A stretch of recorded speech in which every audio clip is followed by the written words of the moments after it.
मुझे आप लोग अक्सर वीडियोस के कमेंट्स में कहते रहते हैं कि बिलाल भाई, अगर आपको कनाडा में इतनी मुश्किलात आ रही हैं तो आप पाकिस्तान क्यों नहीं चले जाते। मैं आपको साफ साफ बता दूं कि अब मैं यहाँ की आसाइशों का इतना हिल गया हुआ हूँ कि मेरे लिए बहुत ही मुश्किल है पाकिस्तान में जाकर एडजस्ट करना। उन तमाम तर मुश्किलात के होते हुए जो कनाडा में होती हैं, बंदे को कनाडा में इतनी आसानियाँ और आसाइशें भी हैं कि उनसे इंसान कतई नज़र नहीं रह सकता, उनसे इंसान नज़र नहीं चुरा सकता। ये एक फैक्ट है। मतलब वो सारी चीज़ें जो पाकिस्तान में हम सोचते थे ख़रीदते हुए, क्योंकि इतनी एक्सपेंसिव हो चुकी हुई हैं, वही यहाँ पर इतने रीज़नेबल रेट्स पर मिल रही होती हैं, तमाम तर महंगाई के भी बावजूद कि they are just at an arm's distance. जैसे ये अल-शिफा का शहद ही आप देख लें, ये इसकी 500 ग्राम की बोतल है। पाकिस्तान में इसकी कीमत 3000 रुपये है। 3000 रुपये का 500 ग्राम का शहद मिल रहा है, आप सोचें। और यहाँ पर वही शहद $7.95 का मिल रहा था, जो अगर मैं पाकिस्तानी रुपीज़ में कन्वर्ट करूँ तो ये 1500 रुपीज़ बनता है। मतलब वही शहद जो पाकिस्तान में 3000 रुपये का मिल रहा है, कनाडा में वो मुझे 1500 रुपये में मिल रहा है। ऐसा नहीं है कि ये शहद कोई कनाडा का बना हुआ है, क्योंकि आप हो सकता है सोचें कि क्योंकि कनाडा में तो इतने बागात और इतने हनी फार्म्स वगैरह होते हैं, यहीं की लोकल प्रोड्यूस होगी तो ज़ाहिर है सस्ती ही होनी है। नहीं, ये अल-शिफा का शहद है, ये सऊदी अरब से आया हुआ है। और आप सोचें सऊदी अरब का कनाडा से कितना डिस्टेंस है और पाकिस्तान से कितना डिस्टेंस है। उसके बावजूद कनाडा में ये शहद मुझे पाकिस्तान की निस्बत हाफ़ प्राइस में मिल रहा है। तो ये एक मैंने आपके सामने सिर्फ एक एग्जांपल रखी है। आप सोचें, एक ऐसा मुल्क जहां आप डॉलर में कमा रहे हो और वहां पर ग्रोसरी की अशिया आपको पाकिस्तान की ही रेट्स पर मिले, या इस जैसी चीज़ें पाकिस्तान से हाफ़ रेट्स पर मिले, तो किसका दिल नहीं चाहेगा ऐसी जगह पर रहने का। और यहाँ ग्रोसरी की इतनी ज़बरदस्त चीज़ें होती हैं, इंसान बिल्कुल किसी शक में नहीं रहता कि क्वालिटी पर किसी किस्म का कॉम्प्रोमाइज़ होगा या कोई 2 नंबर चीज़ें होंगी, या हो सकता है ये शहद की बोतल्स के ढक्कन किसी ने उठाकर बीच में मोलासेस या चीनी या शीरा वगैरह भरा हो। ऐसा आप सोच भी नहीं सकता है। All of this is original, genuine and pure. So ये एक एग्जांपल है। इस तरह की और बहुत सी चीज़ें हैं जिनको मैं आसाइशों में काउंट कर सकता हूँ। जैसे बच्चों की फ्री एजुकेशन है। पाकिस्तान में तो इतनी एक्सपेंसिव है स्कूलिंग। अगर आप एक मिडिल लेवल के स्कूल, एक एवरेज स्कूल की बात करें, तो उसकी भी फ़ीस पर बच्चा महीने की 8 से 10,000 रुपये है। तो आप सोचें कि एक फैमिली जिसमें 3 बच्चे हों, तो वहाँ पर 24,000 रुपये महीने का खाली उनकी फ़ीसों के मद में जाता है। फिर उसके अलावा किताबें, कॉपियाँ, उनके यूनिफ़ॉर्म्स, ट्रिप्स के पैसे और स्कूल में लेना छोड़ना, उसके लिए जो पेट्रोलिंग है। और पाकिस्तान की तालीम भी कुछ इस तरह की है कि एक तो स्कूल में पढ़ने भेजते हैं बच्चे को, फिर वो वापस बच्चा आता है तो फिर उसको घर में पढ़ाना होता है। और वहाँ पर बहुत ज़्यादा कॉम्पिटिटिव सिस्टम है, छोटी ही क्लासेस में शुरू हो जाता है। यानी आपको अपने बच्चे को अच्छी पोजीशन पर लाने के लिए उस पर डबल मेहनत करनी पड़ेगी। स्कूल में तो वो पढ़कर आएगा, लेकिन आपको घर में उसको स्पेशली पढ़ाना पड़ेगा। Which I am not against, लेकिन मुझे लगता है कि it takes a lot of time out of the parents already hectic and busy routine, और हर एक के लिए करना इतना मुमकिन नहीं होता। और पेरेंट्स अपनी तरफ से कोशिश करते हैं, जैसे नहीं बन पाता तो फिर वो ट्यूशन्स करवाते हैं, और वो एडेड एक एक्सपेंस होता है। उसके बाद भी बच्चों की जो पोजीशन आए ना आए, हर एक तो फर्स्ट नहीं आ सकता, सेकंड थर्ड नहीं आ सकता। तो जिनकी कम पोजीशंस आई होती हैं वो एहसास कमतरी का शिकार हो जाते हैं। दूसरों से हसद होता है कि वो देखो उसका बच्चा पढ़ गया, ज़्यादा मार्क्स ले गया, तो मेरा बच्चा इतना मार्क्स नहीं ले पाया। कनाडा का जो तालीमी निज़ाम है उसमें इस किस्म का सिस्टम ही नहीं है। स्पेशली अभी तक तो ये लोअर क्लासेस में ऐसा कोई सिस्टम ही नहीं है। येस, दे आर ऑल्सो एवेल्यूएटेड कि किस किस्म की परफॉर्मेंस रही है, लेकिन ये जो फर्स्ट सेकंड थर्ड वाला सिस्टम है ये अभी तक हमने नहीं देखा। मुझे नहीं पता हायर क्लासेस में कैसे है। और उसके अलावा फ्री एजुकेशन है, फ्री पिक एंड ड्रॉप है, हर चीज़ free free free free free है। और आप कहते होंगे कि अच्छा फ्री तो है बिलाल भाई, लेकिन यहाँ के तालीमी निज़ाम में ऐसी चीज़ें हैं कि उनसे अपने बच्चों को बचाना चाहिए। देखिए, एक बात मैं आपको रियलिस्टिक बताऊं, आपको हकीकी नज़र से मैं एक चीज़ समझाने की कोशिश करता हूं। अगर आप उनको इस्लामिक स्कूल्स में भी पढ़ाएंगे ना, अगर आप उनको कनाडा में लाए हैं, बाद में उनको प्रोडक्टिव सिटीज़न बनने के लिए कनाडा के ही मुआशरे में मूव करना पड़ेगा। तो वो चीज़ें जिनसे आप उनको बचा कर रखेंगे, आप सोचेंगे कि इनकी मैं नज़र के सामने से भी मतलब ये मुझे कहीं पर रेनबो ना दिख जाए, मेरे बच्चे को बिल्कुल भी समझ ना हो इन चीज़ों की, तो वो जब इवेंचुअली समझ आएगी, क्योंकि वो हमेशा इस्लामिक स्कूल में तो ही नहीं पढ़ते रहेंगे, वहाँ तो वो 9वीं 10वीं तक पढ़ेंगे। उसके बाद अगर कनाडा में ही रहते हैं तो they have to go into the colleges और ट्रेड इंस्टीट्यूशंस और यूनिवर्सिटीज़, वहाँ पर सब मखलूत तालीमी निज़ाम होगा, वही चीज़ें जिनके साथ उनका बिल्कुल भी एक्सपोजर नहीं होगा, इवेंचुअली होकर रहना है। और अब तो ये चीज़ें कनाडा तो दरकिनार पाकिस्तान तक सरायत करती जा रही हैं। ये मोबाइल्स, टीवी के असर से सारी दुनिया एक ग्लोबल विलेज बन गई है, एक ही जैसा कल्चर हर जगह है अब। तो मैं ये समझता हूँ कि बजाय इसके कि आप ऐसी चीज़ों को बिल्कुल उनकी आंखों से ओझल कर दें, आप अपने बच्चों को एजुकेट करें, उनकी तरबियत इस तरह से करें कि उन तमाम तर पहलुओं और अनासिर के होने के बावजूद आपका बच्चा सही फ़ैसले कर सके अपनी ज़िंदगी में, जानता हो कि सही और सीधा रास्ता कौन सा है और गलत रास्ता कौन सा है। How about this one? Come. Come here. I want a popsicle. 24 popsicle. सो ये चीज़ इंपॉर्टेंट है।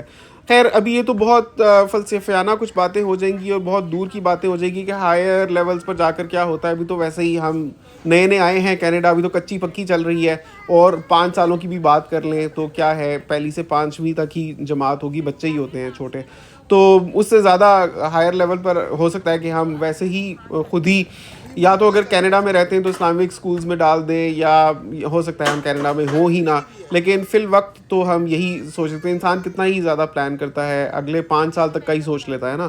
तो अभी तक we are in a very comfortable situation in Canada, specially with having the job, कि माशाल्लाह हम लोगों का सिस्टम अच्छा चल रहा है, चीज़ें हम आला से आला देखते हैं, यहाँ पर उनको यूज़ भी कर सकते हैं, ना हमें बिजली पानी गैस का मसला है।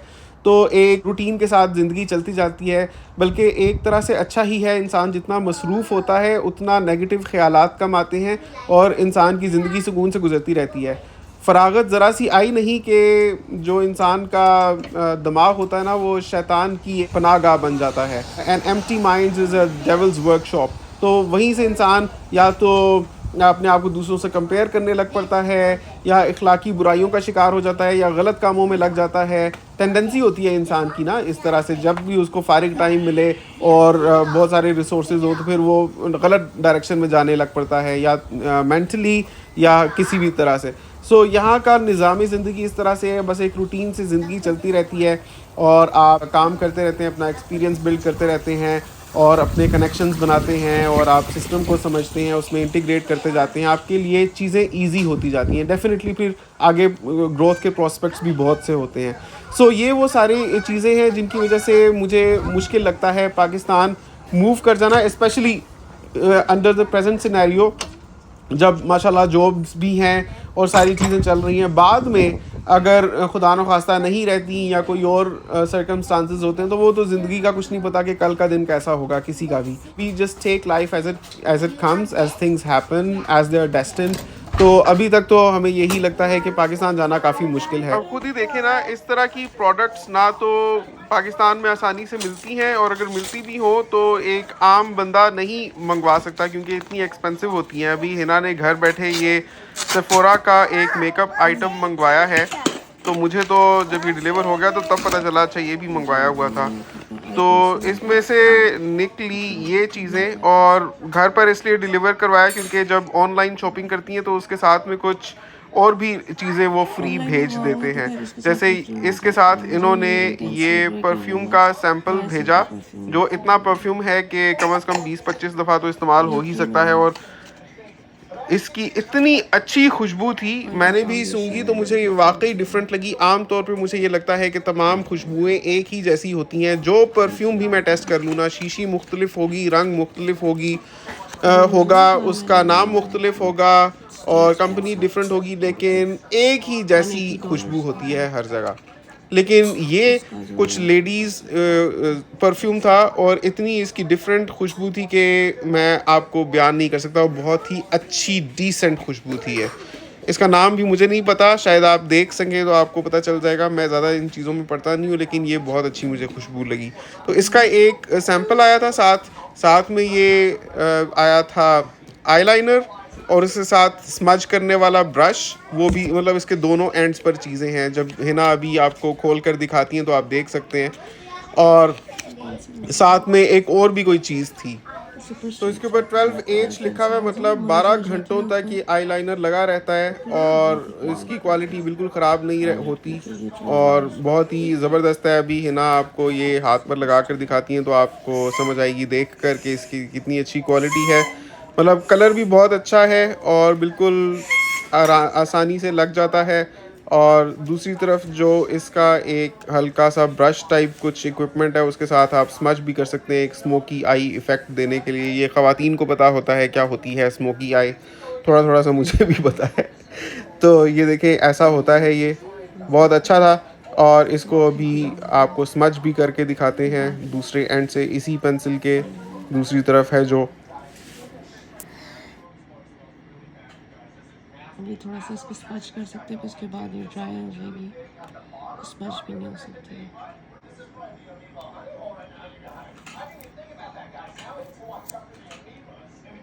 तो ये जो मार्कर सा निकला है दूसरी तरफ से, इसके साथ ये स्मज हो जाता है।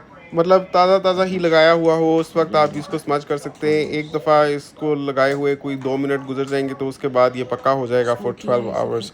ये मंगवाया था। तो बहरहाल कनाडा में ये चीज़ें आसानी से आप ऑर्डर कर लेते हैं, आपके घर पर डिलीवर हो जाती हैं। आई डोंट नो पाकिस्तान में इतनी आसानी से मिलती हैं या नहीं, लेकिन अगर मिलती भी हो तो ये काफ़ी एक्सपेंसिव होती हैं।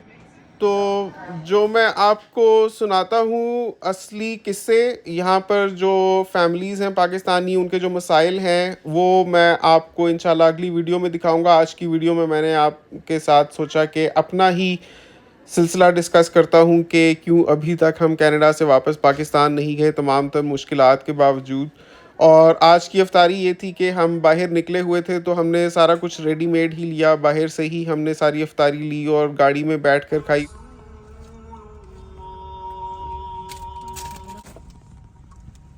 अंदर मिल रही है Canada dry and this and that, Pepsi भी है।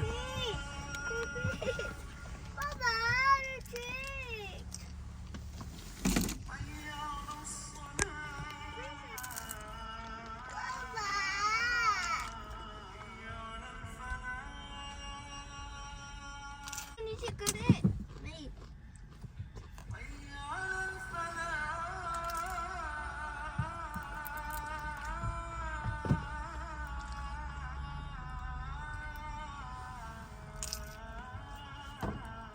Jinu, the garden is closed right now. That's all. Look.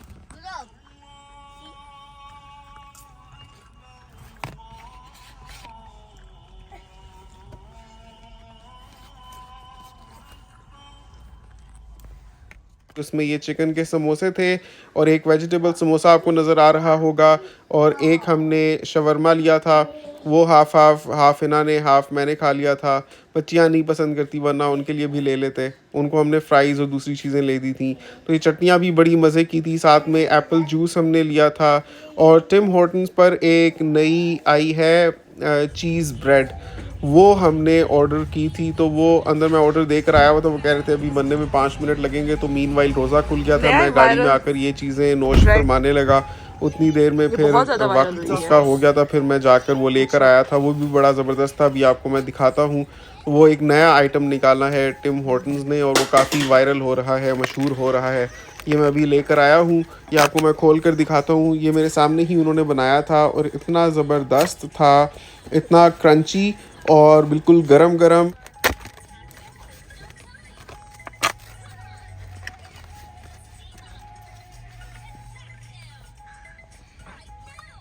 अभी मत खोले ना इसको पीछे से। और मुझे बड़ा अच्छा लगा ये। और इसके साथ मैंने ली थी पिज़्ज़ा सॉस, $1 की पिज़्ज़ा सॉस थी। ये सस्ती ही चीज़ें मिल जाती हैं, शायद $3.5 का ये था, $1 की पिज़्ज़ा सॉस थी। और साथ में मैंने कुछ टिम्बिट्स वगैरह लिए थे, सावरडो और चॉकलेट टिम्बिट्स लिए थे 5। मज़े किया मैंने बोल कहा था एक दफ़ा ट्राई करनी तो बनती क्या। चीज पुल कितना मजेदार है ना? इसके साथ तो No more. Mama, there was more juice. Mama, there was more juice. No more. इसे सॉस कैसी है? तो ये चीज़ें थी साथ में, और जो पहले भी आपको दिखाई थी, तो बड़े मज़े की अफ्तारी थी गाड़ी में। हमने सोचा कि रोज़ाना ही घर में करते हैं, तो आज कुछ डिफरेंट करते हैं। $1 की सॉस है। इट्स अ गुड थिंग यार। इट्स अ प्रॉपर मील यार। हाँ। I don't want आपको it. शाम को कुछ खाना हो इसको दें, चीज का। I don't want it. ये लगा के दूँ tomato sauce? No. No no no, pizza sauce. I don't want it. I don't want it. I'm full. It's a proper meal, आप इजीली खा सकते हो। इट्स आई थिंक इट्स $3 $3 का है, मैंने सुना था ये $3 का है। 0.5 शायद टैक्स लगता है, तो 3.5 का आपको ये मिल जाता है। सॉस आपने एडिशनल ली है? सॉस के बगैर भी बहुत मजे का है, but it's a dry thing, आप केचप के साथ भी खा सकते हो। तो अफ्तारी के बाद फिर चाय पीने गए। रास्ते से डॉलर ट्री पर कुछ चीज़ें लेनी थी जोहा के लिए। ये मैंने सोचा आपको दिखाऊंगा। हमारी छोटी बेटी का नाम है जीनिया, तो वो हमने इस फूल पर रखा है। यहाँ पर ये अब स्प्रिंग सीज़न आ रहा है ना, तो जो प्यारे प्यारे फूल होते हैं उनके बीज बेच रहे हैं कि अपने गार्डन्स में, लॉन्स में जाकर लगाएं, तो ये अभी स्प्रिंग में फूटेंगे। तो जीनिया ये वाला फ्लावर होता है, ये मुझे हमेशा से बहुत पसंद था, स्पेशली ये जो पिंक वाला है मिडल में। तो इसी के नाम पर हमने जीनिया का नाम रखा था। तो स्पेलिंग्स थोड़े डिफरेंट होते हैं, बट जीनिया इज़ जीनिया। तो ये वाला फूल होता है जीनिया का। मैंने सोचा आपको मैं दिखाऊंगा। तो उसके बाद हम चाय पीने गए थे। चाय वाला से रेडीमेड चाय ली। शुरू में तो इनके सैम्पल्स फ्री थे, आज गए तो यहाँ पर रेट्स देखे, वैसे काफ़ी एक्सपेंसिव लगी। जो छोटा कप था वो बहुत ही छोटा था, सिर्फ 4 आउंस थे उसमें, वो $1.99 का था। जो मीडियम कप है, जो एक स्टैंडर्ड साइज़ होता है रेगुलर चाय का कप, वो $3.5 से भी ऊपर था। और जो बड़ा वाला है वो $4.5 या कुछ इस तरह का था। तो वैसे तो इनकी चाय होती बड़ी मज़े की है। आज मैं चाय लेने गया तो काफ़ी उसमें वैरायटीज़ थी, डिफरेंट किस्म के ऑप्शन थे। अगर यहाँ पर बैठकर भी खाना पीना हो तो फॉर अ ब्रेक बड़ी मज़े की जगह है। मैंने पहले भी एक व्लॉग बनाया था। यहाँ पर बैक में, मतलब बैकग्राउंड में ताजमहल है, और इनका अंदर का डेकोर मुझे अच्छा लगता है। इट्स गुड कि आप कभी शाम को आकर चाय पीना चाहें यहाँ पर, तो खाली 2 कप चाय ही मंगवा लें। चाय एक तो होती इनकी बड़े मज़े की है, और अंदर बैठने की जगह भी इनकी बहुत अच्छी है। तो ये इनका मेन्यू भी है। वैसे अगर आप देखना चाहें रेट्स, चीज़ें हैं तो एक्सपेंसिव, लेकिन चाय ही हमने ट्राई की है, वो इनकी होती मज़े की है। आज मैंने इनको ऑर्डर दिया था पिंक टी की, जो कश्मीरी टी होती है, तो वो वाली चाय मैंने ली, लेकिन हमने गाड़ी में ही पी, क्योंकि आज बाहर भी दर्जा हरारत इतना अच्छा हो रहा था, 15 डिग्री सेंटीग्रेड था, और मौसम बहुत ही खूबसूरत था, बहुत ज़बरदस्त था, और हवा इतनी फ्रेश और क्रिस्प और फुल ऑफ ऑक्सीजन, और एक ऐसे जैसे स्प्रिंग की नई नई खुशबू सी, एक महक सी होती है हवा में, वैसा था आज। तो हमने सोचा बाहर ही खिड़कियों के शीशे खोल कर और गाड़ी में बैठकर ताज़ा हवा एंजॉय करते हुए चाय पीते हैं। तो ये कप मैंने लिया था कश्मीरी पिंक टी का, तो ये हमने पी बाद में, बहुत ही मज़ा आया। इसका जगह भी देखें कितनी प्यारी है। वो सामने कार वॉश है, सारा गाड़ी धुलवानी हो तो आप वहाँ से जाकर फ़ौरन से गाड़ी भी धुलवा सकते हैं। सारा रेडीमेड सिस्टम है अंदर, मतलब एक ही बेल्ट से गुजरती है गाड़ी, वहाँ पर ही उसकी फॉर्मिंग भी हो जाती है, वहाँ पर शैम्पू उसका होता है, वहीं से वो धुलकर बेल्ट्स में से निकलती है और साफ़ सुथरी हो जाती है।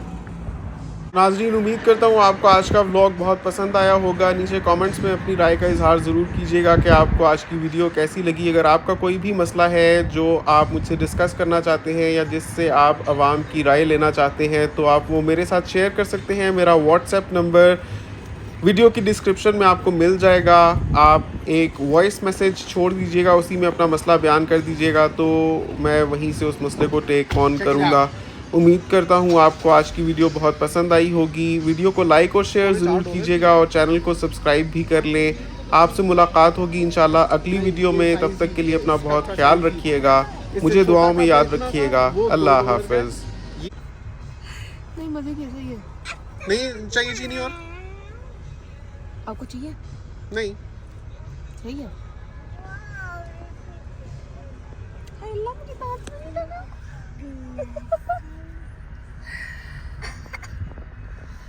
हम विश कर रहे थे कि हमारी गाड़ी आसामी से साफ हो जाती है ना, बाबा क्लीन अप करवा देते सामने से। बाबा नहीं करे। नहीं कर रहे ना।